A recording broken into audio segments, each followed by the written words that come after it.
한 절씩 교독하도록 하겠습니다. 무릇 내가 사랑하는 자를 책망하여 징계하노니 그러므로 내가 열심을 내라 회개하라. 내가 문 앞에 서서 두드리노니 누구든지 내 음성을 듣고 문을 열면 그에게로 들어가 그와 더불어 먹고 이기는 그에게는 내가 내 보좌 위에 함께 앉게 하여 주기를. 내가 이기고 아버지 보좌에 함께 앉은 것과 같이 하리라. 아멘.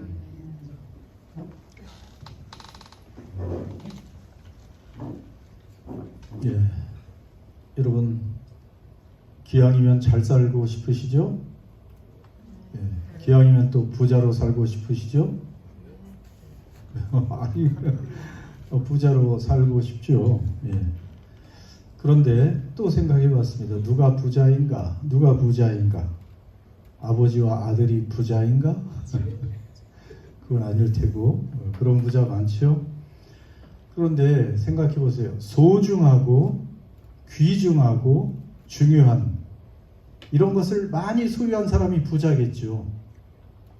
소중하고 귀중하고 중요한 것.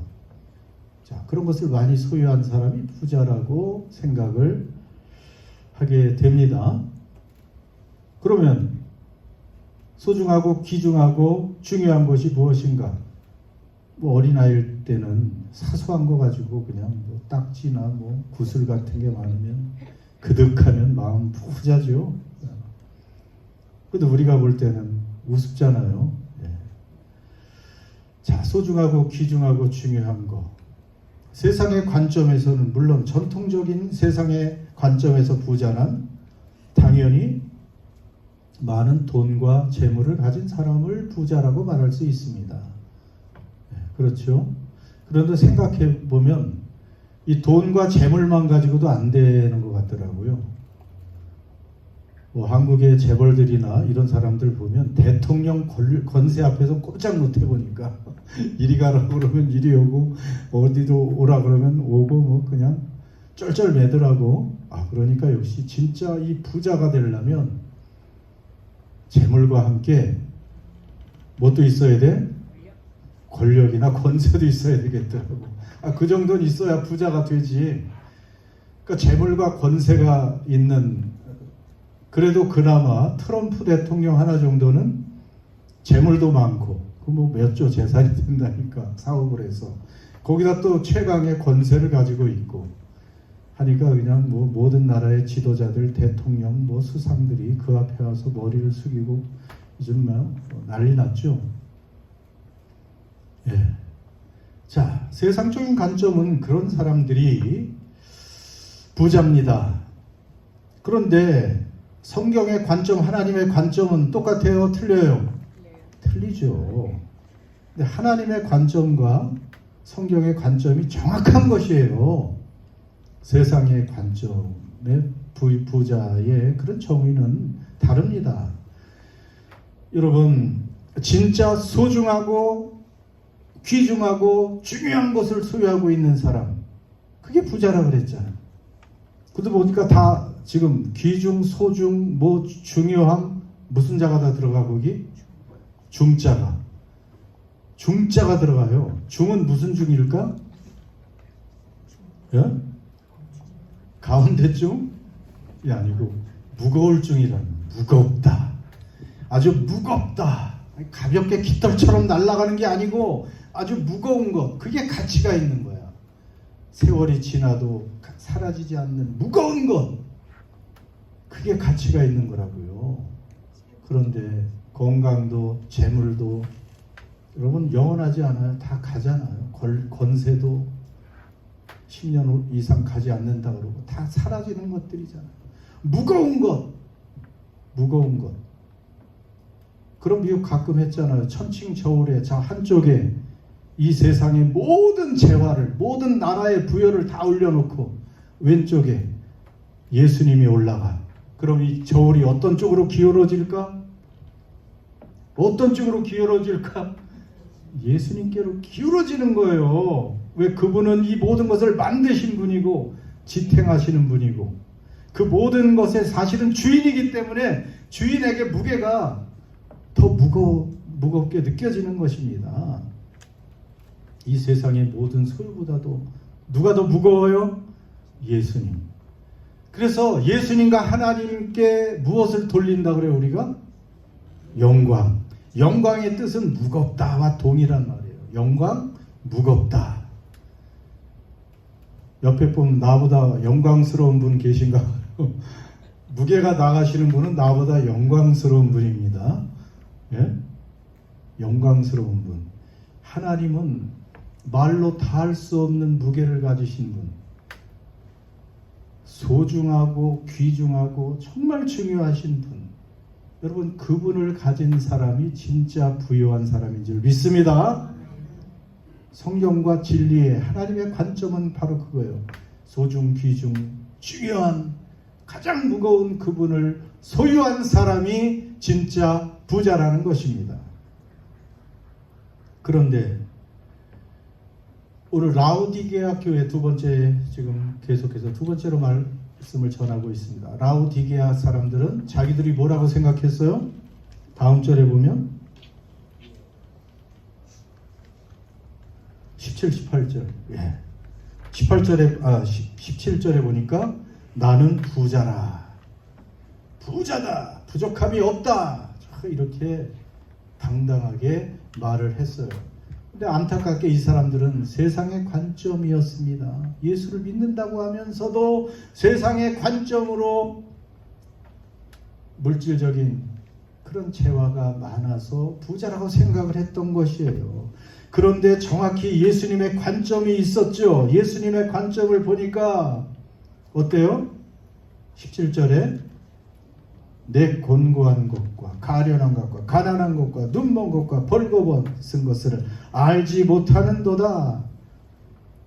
자, 주님의 관점에서 보니까 그들은 부자로 생각했는데 너는 비참하고 불쌍하고 거지같이 아무것도 없이 가난뱅이고 거기다가 헐벗고 옷도 못 입고 있고 눈까지 멀었다. 이게 보통 심각한 진단이 아니죠. 이렇게 주님의 관점, 하나님의 관점과 세상의 관점은 다르다는 것입니다. 그래서 주님은 18절에서 권고했죠. 진짜 부자가 되려면 연단한 금을 사서 부유하게 해라. 이게 뭐라 그랬어요? 믿음이라 그랬죠. 그 다음에 흰옷을 사서 벌거벗은 수치를 가려라. 그것은 무엇을 입으라고요? 예수님의 의의 옷. 죄의 수치를 가릴 수 있는 오직 유일한 예수님이 입혀주시는 그 죄를 가려주시는, 해결해주시는, 덮어주시는, 씻겨주시는 의의 옷을 입어라. 그리고 안약을 사서 진짜 볼 것을 보라. 성령의 조명이 있어야 이 주님의 소중함을 보고 그것을 내 것으로 만드는 믿음이 있죠. 여러분, 그런데 이 복잡하지 않게 한 방에 우리가 부욕해 되는 비결을 알려주고 계십니다. 바로 우리가 잘 아는 20절, 요한계시록 3장 20절. 이거는 다 외우죠. 자, 눈 감고 시작. 볼지어다 내가 문 밖에 서서 두드리노니 누구든지 내 음성을 듣고 문을 열면 내가 그에게로 들어가 그로 더불어 먹고 그는 나와 더불어 먹으리라. 이것은 아주 유명한 말씀입니다. 그래서 이 말씀은 남성 구절 중에 하나죠. 물론 이게 역번에 따라 조금 달라가지고 헷갈리기도 하는데, 아무튼 여러분, 오늘 주님의 초청이 있습니다. 여러분, 이것은 오래된 라우디게아 교회에게 말한 거예요.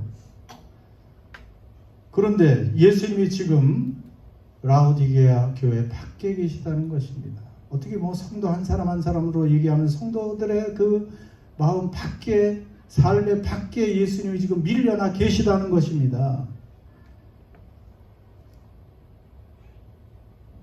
주님을 밀어냈다. 왜냐하면 지금 라오디게아 교인들은 자기들이 생각할 때 자기들이 어떻다고요? 부자다. 부족한 게 있어요, 없어요? 없어요. 그럼 예수님이 필요해요, 안 필요해요? 예수님도 안 필요했던 거예요, 안타깝게. 나는 부족함이 없는데 예수님께 나가서 얘가 손 벌리거나 뭐 도움을 구하거나 그분을 의지하거나 그럴 필요가 없다고 그들은 스스로 생각을 했던 것입니다. 얼마나 안타깝습니까? 세상 것을 사랑하고 세상 것들로 가득 차다 보니 이제 됐다고 생각하면서 예수님을 몰아냈는데, 아까 얘기한 것처럼 진짜 중요하고 소중하고 귀중하고 중요한 분은 누구라고요? 예수님. 여러분, 예수님 안에 무엇이 있습니까? 영원한 생명이 있고, 여러분, 예수님 안에는 필요한, 우리가 정말로 필요한 지혜도 있고, 우리를 의롭게 해주시는 방법도 있고, 참된 소망이고 참된 평안이시고 영원한 나라도 그분이 소유하고 계시고, 그러니까 우리는 정말 소중한 그분을 모시고 있어야 되는데, 라오디게아 교인들은 예수님을 밀어냈던 것이에요. 세상 것으로. 얼마나 안타깝습니까? 그러니까 주님이 내가 지금 문 밖에 서서 두드리고 있다. 다시 두드리고 있다. 그냥 떠나가시면 좋은데, 여러분, 사랑하기 때문에 여전히 두드리고 계신다는 것입니다. 제발 내가 들어가게 해달라고 두드리고 계신다는 거예요. 이거는 예수 안 믿는 사람 할 때 하는 영접 기도가 아닙니다. 사실은 예수 믿는 사람들에게 어떻게 보면 상징 같은 것이죠. 밀어냈다는 거예요. 예수님을 세상의 것으로. 주님을 보다 더 소중히 여기고 더 사랑하는 것들이 가득 차서 예수님을 밀어냈기 때문에 예수님은 이제 다시 안타깝게 그들을 불쌍히 여기고, 그들은 사실은 예수님을 몰아내면 가장 비참하고 가련하고 불쌍한 처지가 된다는 것을 주님이 아시기 때문에 다시 나를 진짜 보배이고 진짜 중요한 존재인 나를 소유하라고 주님이 간절하게 녹화하시는 것입니다. 너희가 문을 열면 내가 너에게로 들어가 그와 더불어 먹고 그는 나와 더불어 먹으리라. 여기서 먹는다는 말씀을 하신단 말이에요. 자, 여러분, 주님이 여러분의 마음을 열고 들어오면 주님은 여러분과 함께 음식을 잡수신다는 것입니다. 여기서 먹는다는 것은 사실은 그냥 단순한 아주 소박한 음식일 수도 있고, 어떻게 보면 한 가정에서 제일 중요하게 생각하는 그런 저녁이나 만찬을 얘기하는 거예요.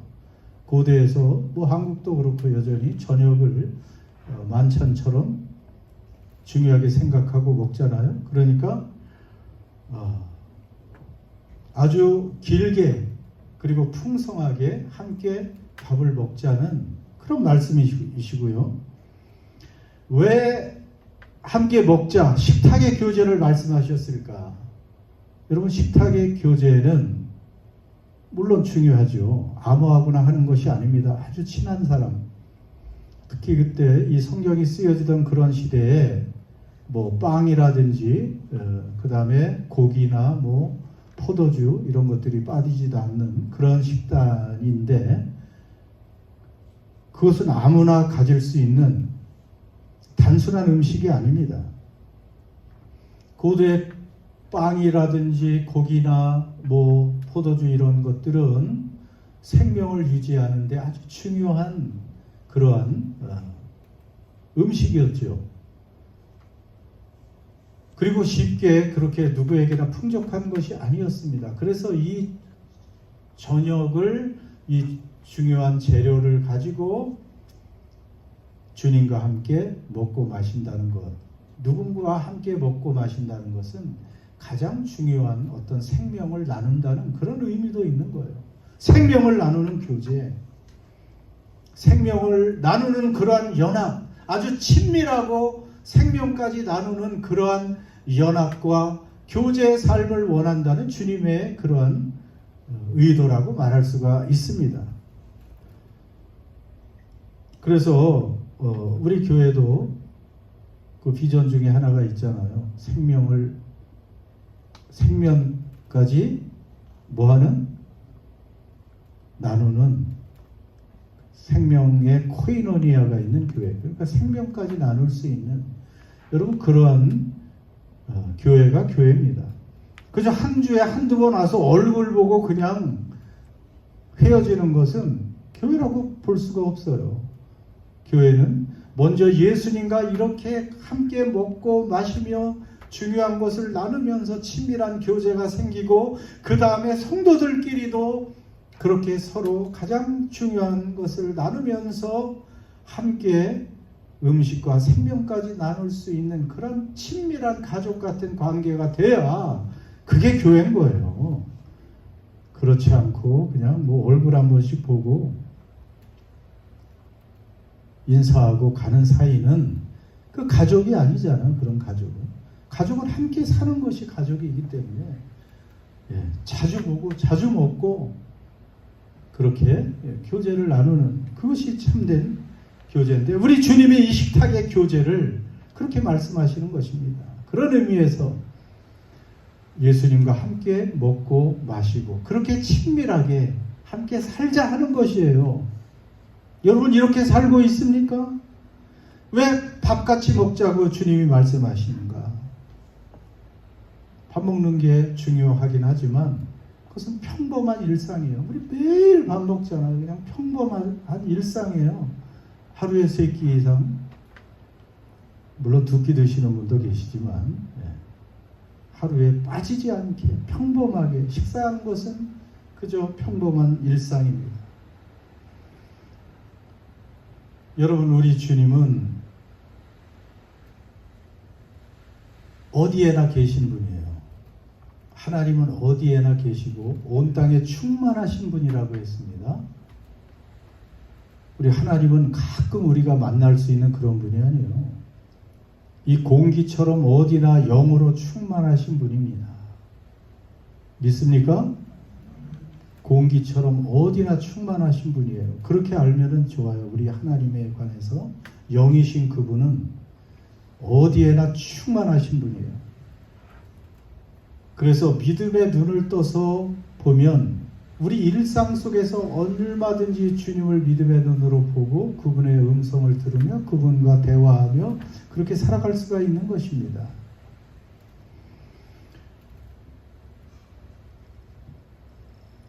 이 그림이 하나 있죠? 사진 하나 있네요. 이렇게 그냥 평범한 셔츠를 입고 야구 모자 둘러쓰고 그냥 낡은 바이올린을 연주하고 있는 이 사람, 워싱턴 DC의 지하철역 근처에서 참 이렇게 열심히 아름다운 선율로 바이올린 연주를 하고 있는 이 사람이 있었습니다. 그런데 출퇴근 시간에 많은 사람들이 그냥 지나쳤습니다. 그 아름다운 곡을 연주하는 동안에 그 곡을 들은 사람은 손가락에 꼽을 정도로 그냥 지나쳐 갔습니다. 그런데 이 사람이 누구냐 하면 우리 시대의 가장 뛰어난 바이올린 연주자, 바로 조슈아 벨이라고 합니다. 이 사람이 이 피아노는 보기에도 바이올린은 보기도 굉장히 낡았죠. 1713년 산이라고 합니다. 350만 달러의 가치가 있는 이 바이올린을 그 워싱턴 지하철역에서 이렇게 허름하게 보이는 그런 모습으로 최고의 바이올리니스트가 연주를 했는데 사람들은 그냥 무시하고 바쁘게 지나갔다는 것이죠. 이 사람의 공연은 티켓 한 장이 엄청 비싸겠죠. 알아보질 못합니다. 그냥 평범한 자기의 바쁜 일상 속에 지나가는 것입니다. 여러분, 그러나 이 사람보다 비교할 수 없이 소중한 우리 주님이 늘 우리와 함께 계십니다. 그리스도인들과 함께 계십니다. 우리와 함께 계십니다. 그 평범한 일상 속에 여러분이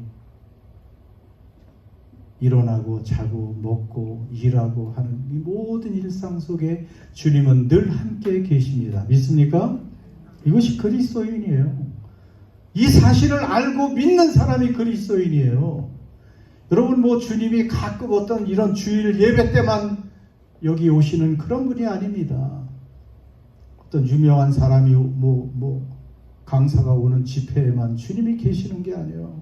그런 특별 집회라든지 기도원의 어떤 그러한 기도 가운데만 주님이 오시는 게 아니고 우리 주님은 평범한 일상 속에 어디에나 우리와 함께 계시고 우리를 바라보시고 우리와 교제를 나누기를 원하시고 그 소중한 주님을 통해서 우리가 부유한 삶을 살기를 원하시는 분이시라는 것입니다.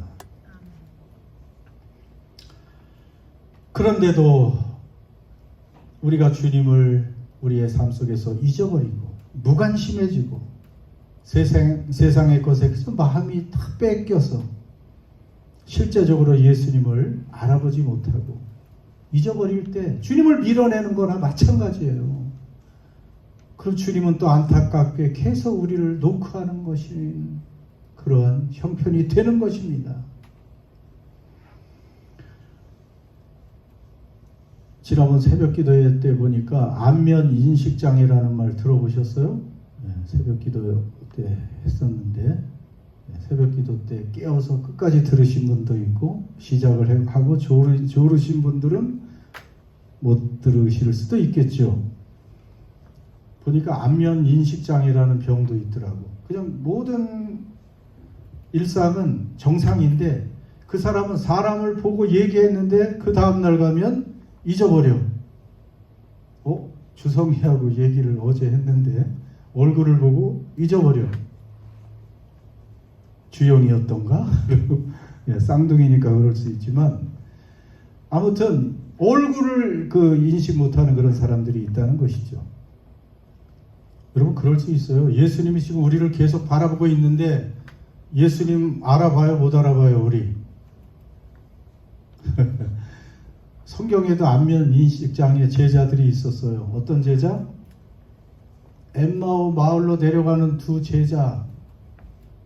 아니 그 제자들이 터덜터덜 고향으로 가고 있는데 갑자기 누군가 나타나서 동행을 하고 같이 대화하며 걸어가고 있는데 그 사람이 누구였는지 그 사람이 누군지 몰랐어요. 대화도 하고 목소리도 알고 이렇게 대화도 하고 하면서 몇 킬로를 갔는데 그분이 누구였어요? 예수님이었는데 이 제자는 3년 이상을 예수님을 따라다니고 그분의 얼굴을 보고 그분의 가르침을 듣고 그렇게 다녔는데 예수님의 얼굴을 잊어버린다니까. 안면 인식장애 같은 얼마나 그러한 실수를 하면 무섭습니까? 그런데 예수님이 성경을 풀어주고 음식을 같이 먹으시면서 떡을 뗄 때 그들의 눈이 밝아져서 예수님인 줄 알아봤다 라고 성경에 기록되어 있습니다. 저와 여러분도 좀 눈이 열려서 주님을 영으로 바라볼 수 있기를 바랍니다. 그분을 바라보며 그분과 대화를 하고 살아간다면 여러분 그 길을 주님이 열어놓으셨습니다. 안면 인식장애보다 더 무서운 거 어떤 병이 있을까요? 여러분 암보다 저는 더 심각한 병을 디멘시아라고 생각합니다. 치매라는 거. 보니까 치매 환자가 뉴질랜드에 한 노인들이 한 7만 명 정도가 되고 한국의 치매 인구를 보니까 2020년에 65세 이상의 인구에서 10.5%가 치매에 걸려 있대요. 그러니까 10명 중에 1명 이상이 이미 치매에 걸려 있고 한 20년 정도 후에는 15몇 %로 올라가서 한 300만 명 이상이 치매의 환자가 될 것이다. 이렇게 지금 추정을 하고 점점 지금 치매 환자는 늘어나고 있습니다. 이 치매는 본인도 괴롭죠. 본인도 괴로워요. 환각이나 망상에 빠지고 막 화를 내기도 하고 길을 잃어버려서 어떤 위태로운 그런 환경에 빠질 수도 있고, 그런데 더 힘든 것은 옆에 있는 가족까지 더 고통스러운 거죠. 그러니까 얼마나 무서워 이 병이. 남편도 못 알아보고 아내도 못 알아보고 자식도 아들도 딸도 누구세요 하고 있으니 얼마나 안타깝습니까? 이 치매라는 게 참 무섭습니다. 치매를 해결하는 그러한 방법으로 요즘에 마인드 식당이라는 게 유행한다고 하는데, 그것은 나중에 필요하면 알려드리겠습니다. 그런데 이렇게 세상적인 치매도 무섭지만 더 무서운 것은 영적 치매입니다. 영적 치매. 그냥 이 땅에서의 그런 육신의 치매는 이 땅에서의 삶의 질이 떨어지고 또 그냥 죽으면 죽는 거죠. 그러나 영적 치매는 영원한 생명과 구원의 문제와 직결되기 때문에 영적 치매는 더 무서운 것입니다. 영적 치매가 뭐겠어요? 함께 동행하시는 주님을, 내 안에 계시고 내 인생 안에 계신 주님을 알아보지도 못하고 인식하지도 못하고 그분과의 관계가 단절되고, 여러분 이것이 영적 치매인 것입니다. 그렇기 때문에 하나님을 기억하지 못하고 예수님의 십자가의 그 은혜, 구원의 은혜도 망각하고 내가 하나님의 자녀라는 정체성도 잊어버리고 가족과의 관계가 서서히 단절되는 것처럼 하나님과의 관계가 단절되는 이런 무서운 영적 치매를 우리는 조심해야 된다는 것입니다. 그렇게 되면 하나님을 밀어내는 거예요. 하나님과 무관심해지고 세상의 것으로 그 자리를 채우고, 그리고 하나님을 자꾸 잊어버리는 그런 망각. 그렇기 때문에 우리 주님은 이제 마지막으로 우리를 계속 노크하시고 우리 마음을 열라고 말씀하십니다. 그 말씀은 15절, 19절로 다시 돌아가서 물은 내가 사랑하는 자를 책망하여 징계하노니 그러므로 내가 열심을 내라, 회개하라. 라오디게아 교회의 문제가 뭐라 그랬어요? 차요, 뜨거워요, 미지근해요. 미적지근해서 결국 우리가 어떻게 되라고요? 뜨거워져라. 여러분, 뜨거운 거는 뭐 다른 게 아니에요. 이렇게 주님을 내 안에 모시고 그분을 주님으로, 주인으로 모시고 그분과 계속 친밀하게 대하며 사는 것입니다. 여러분, 그것이 그 예수로 충만해지는 것이 뜨거워지는 거예요. 그런 삶을 사는 것이 회개의 삶이라고 말할 수가 있습니다.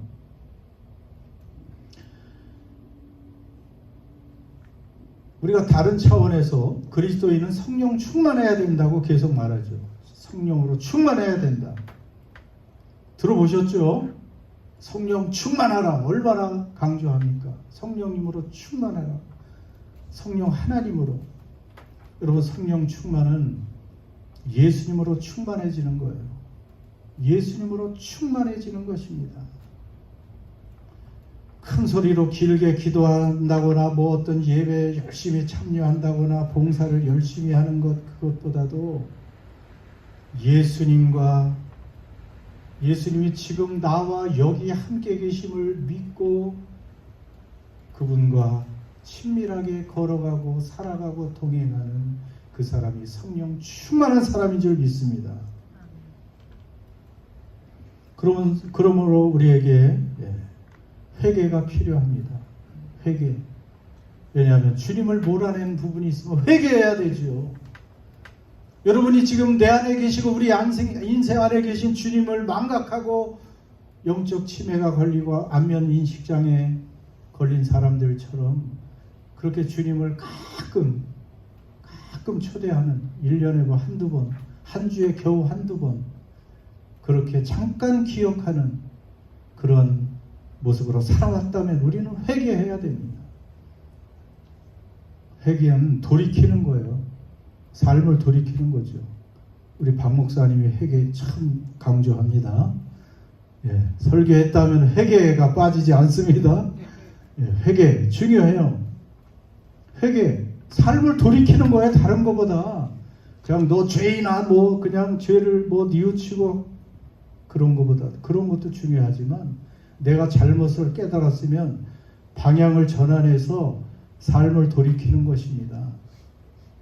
그래서 그렇게 되면 회개의 열매가 나타나요. 우리가 말로만 그저 그냥 믿습니다 하는 것이 아니고 참된 믿음에는 행동이 따르고요. 삶의 방향 전환이 따르고 삶의 열매가 거기에 따라오게 되어 있습니다. 회개에 합당한 열매가. 그러니까 우리가 우리 스스로 어리석게 잘못된 부요의 관념을 가지고 잘못된 가치관을 가지고 예수님을 밀어내고 세상의 것으로 부요한 줄 착각하며 살았다면 그 삶을 회개하고 진짜 보배이신 주님을 우리 안에 모시고 그분과 친밀하게 동행하는 그 사람, 여러분 그것이 회개이고요. 그런 사람은 열매가 안 나타날 수가 없어요. 주님과 함께 살아가고 있는데 우리의 언어가 변화되지 않을 수 없습니다. 그분을 의식하고 있는데 함부로 말할 수가 없죠. 그분이 늘 나와 지금 동행하고 내 인생에 걸어가고 있는데 함부로 행동할 수 없죠. 우리가 변화될 수밖에 없어요. 우리 인생에 열매가 나타나지 않을 수가 없습니다. 그리고 우리의 많은 것들이 변화되게 되지요. 마지막으로 현실적인 적용으로 그런 생각이 떠올랐습니다.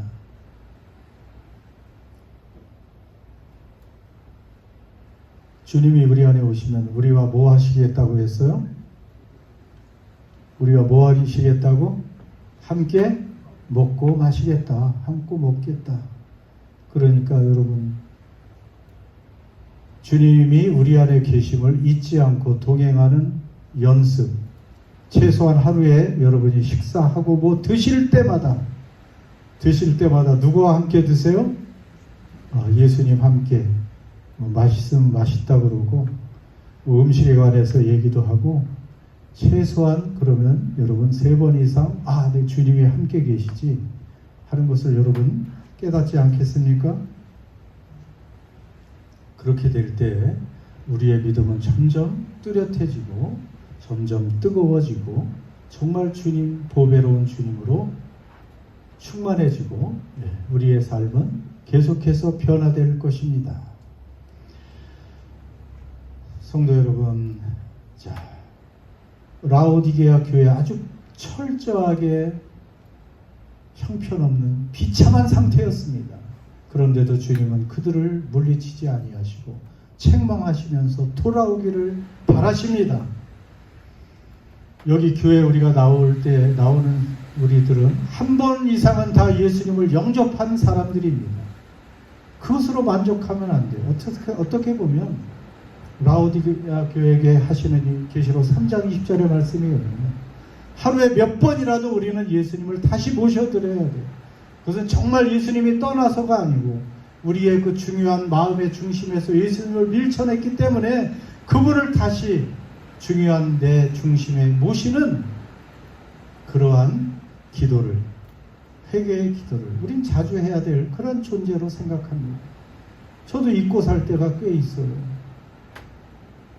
그럴 때 아차하고 다시 주님을 가장 소중한 분으로, 가장 중요한 분으로, 내 인생의 우선순위로, 내 중심에 모셔서 여러분 그렇게 부요한, 그렇게 주님과 친밀해지는, 그래서 변화되는 저와 여러분의 삶이 되기를 주의 이름으로 축복합니다. 오늘은 찬양을 먼저 하시고 기도합니다. 오랜만에 찬송가